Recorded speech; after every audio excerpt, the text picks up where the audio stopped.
Krishnamurthy sir, கல்விக்கான நிதி குறைக்கப்பட்டிருக்குன்னு எதிர்க்கட்சி தலைவர் சொன்னார். ஒரு 4000 கோடி குறைக்கப்பட்டிருக்கு அப்படின்னு. அதே மாதிரி மத்திய அரசுகிட்டேருந்து வர வேண்டிய நிதியை பற்றியும் இதில் இன்னும் பேசலை.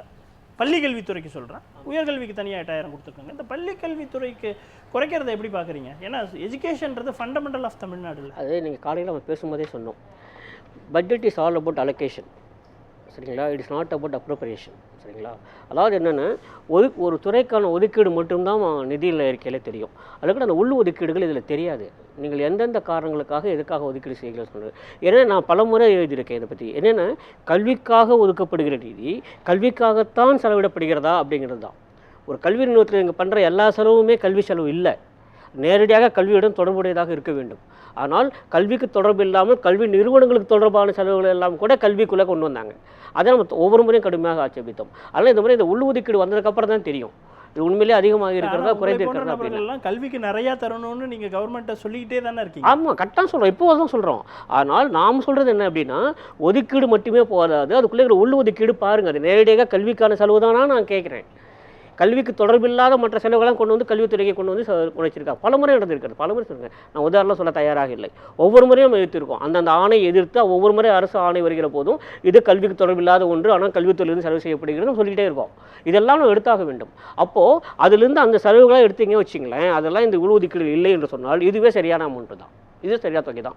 அதனால் நம்முடைய முதல் வலியுறுத்தல் என்ன அப்படின்னா, எடுத்தோட நம்ம சொல்லக்கூடியது என்னென்னா, நீங்கள் கல்விக்காக ஒதுக்கிற கல்வித்துறைக்கு ஒதுக்கிற அந்த ஒதுக்கீடில் உள் ஒதுக்கீடுகள் அத்தனையுமே கல்விக்கு நேரடியாக தொடர்புடையதாக இருக்கட்டும்.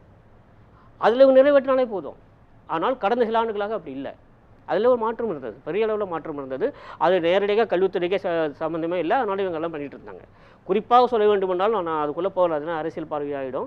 பல சமயம் நீங்கள் பாருங்கள், அந்த கல்வி வளாகம் நடக்கக்கூடிய அந்த பேச்சு போட்டி, கட்டுரை போட்டி, நாடக போட்டி எனக்கெல்லாம் பரிசு கொடுக்காங்க, அதுக்கு விழா எடுக்கிறாங்க, அதுக்கெல்லாம் செலவு பண்ணுறாங்க.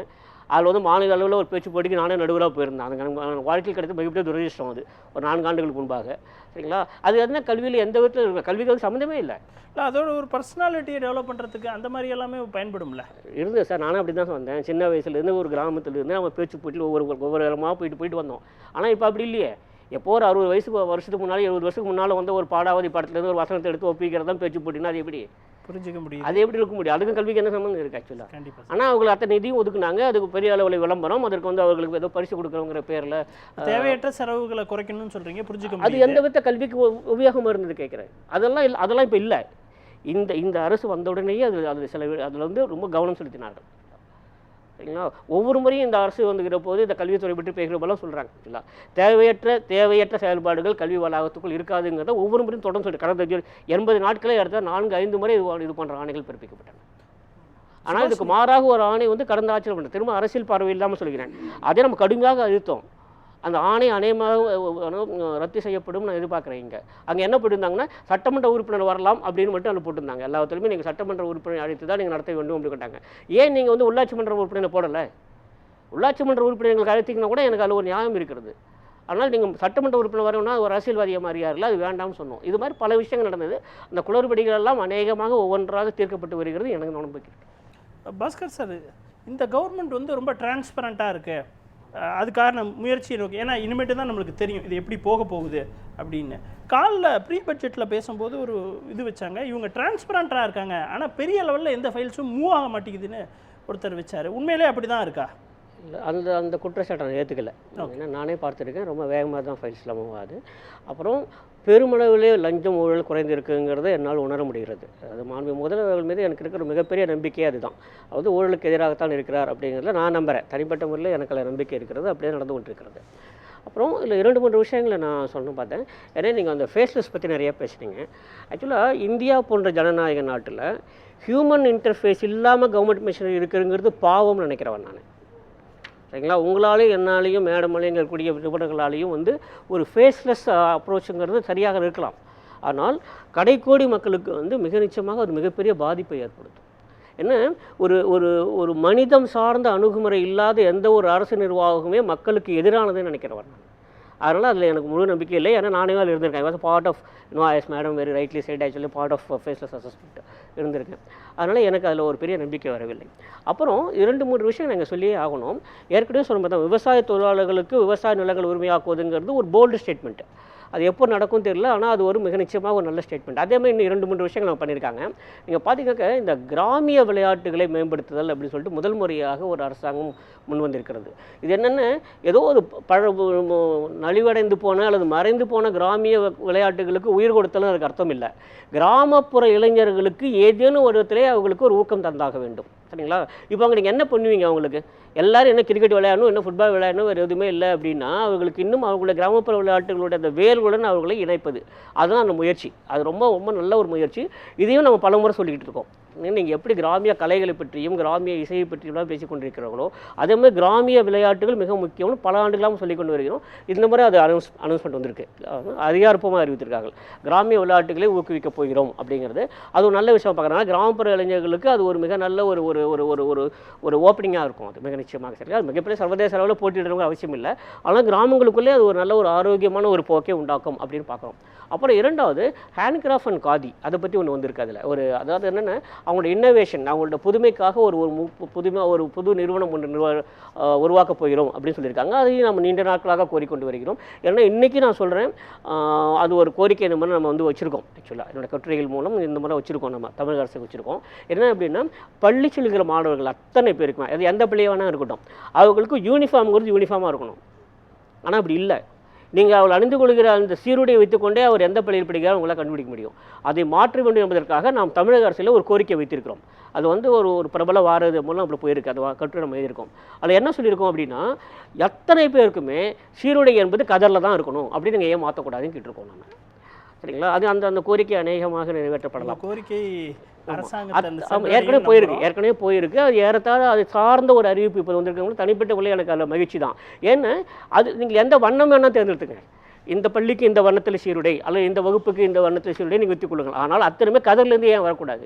கைத்தறி கதர் ஆடையாக அது ஏன் இருக்கக்கூடாது? அத்தனை பள்ளிகளுக்குமே அப்படி சொல்லி வச்சுருக்கோம். மிக நிச்சயமாக அது எந்த அளவுக்கு அது பயனுள்ளதாக இருக்கும் நீங்கள் பாருங்கள். ஏன்னா இதில் பார்த்தீங்கன்னா நெசவாளர்களுக்கு சொல்லிட்டு கிடையாது. பாஸ்கரன் சார், இப்போ இந்த நீங்கள் கல்வியில் ரொம்ப இயங்குறது தொட்டு நான் இந்த கேள்வி கேட்குறேன். ஏஐ துறை ஒரு பெரிய மாற்றத்தை உலக அளவில் கொண்டு வந்துக்கிட்டு இருக்கு. தமிழ்நாடு அளவில் மாணவர்கள்லாம் நம்ம எப்படி தயார் பண்ண போகிறோம்? ஏன்னா வர ஆண்டுகள்லாம் ஏஐ இல்லாமல் ஏஐ மினிஸ்ட்ரியெல்லாம் சில மாநிலங்கள் போட ஆரம்பிச்சிட்டாங்க.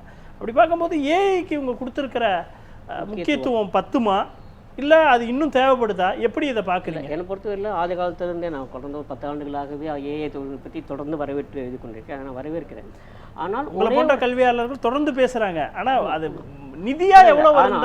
ஆனால் நிதி அறிக்கையை பொறுத்தவரையில் என்னுடைய பார்வை சற்று மாறுபட்டது தான். மிக நிச்சயமாக நான் ஒரு கன்சர்வேட்டிவ் தான், அதில் டவுட்டே கிடையாது.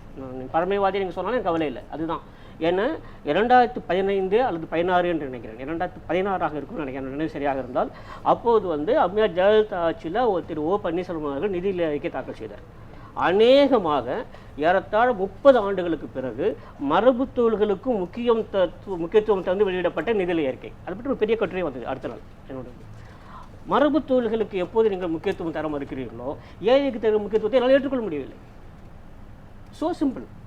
நான் இது வேண்டான்னு சொல்லலை.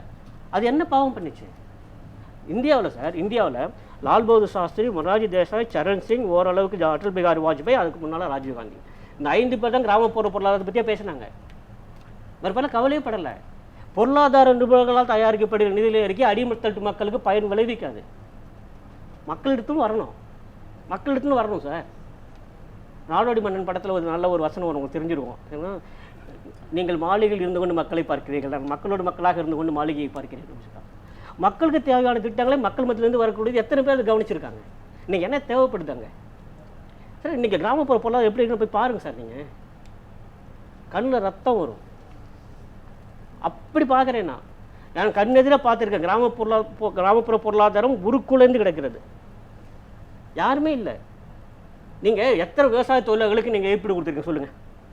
வறட்சி வருகிறது, வெள்ளம் வருகிறது, ஏதோ ஒன்று வருது, எத்தனை விவசாய தொழிலாளர்கள் கொடுத்துருக்கீங்க? மீண்டும் 100 நாள் வேலை வாய்ப்பு திட்டம் 125 நாட்களாக மாற்றுவீர்கள், 150 நாட்களாக மாற்றுவீர்கள். என்ன அர்த்தம்? அது வேலை வாய்ப்பு திட்டம் கிடையாது, அது நிவாரண திட்டம். அது வேலை வாய்ப்பு திட்டமே கிடையாது. மக்களை ஏமாற்றுகிறார்கள்.